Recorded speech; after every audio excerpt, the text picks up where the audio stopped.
Hello दोस्तों, मेरा नाम है मयूर परमार और मैं हूं वीवो से। तो आज हम लोग देखने वाले हैं जो वीवो ने अभी फ्लेक्सी के प्रोडक्ट लॉन्च किया है, vivo X200 और vivo X200 Pro।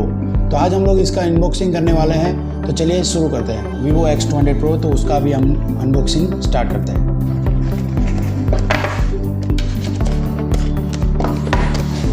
ये एक फ़ोन है, इसके बाद देख लेते हैं इसमें क्या क्या है। ये एक IMEI स्टिकर, ये सिम इंजेक्टर टूल है। चलिए देखते हैं इसके अंदर क्या है। केस है, बहुत ही अच्छा प्रीमियम क्वालिटी का केस है।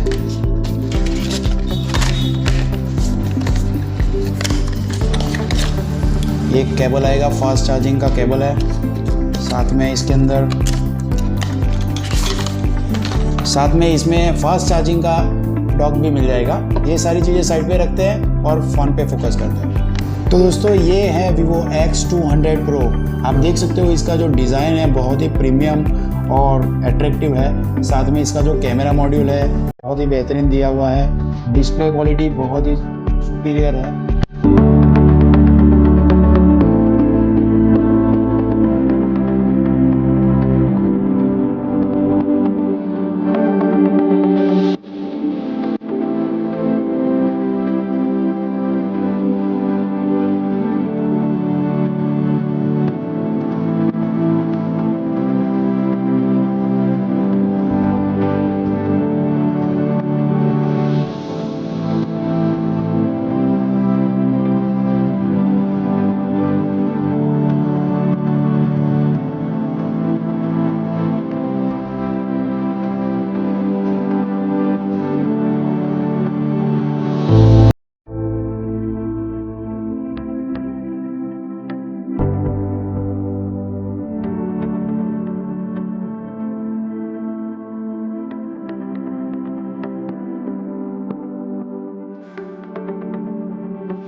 Thank you.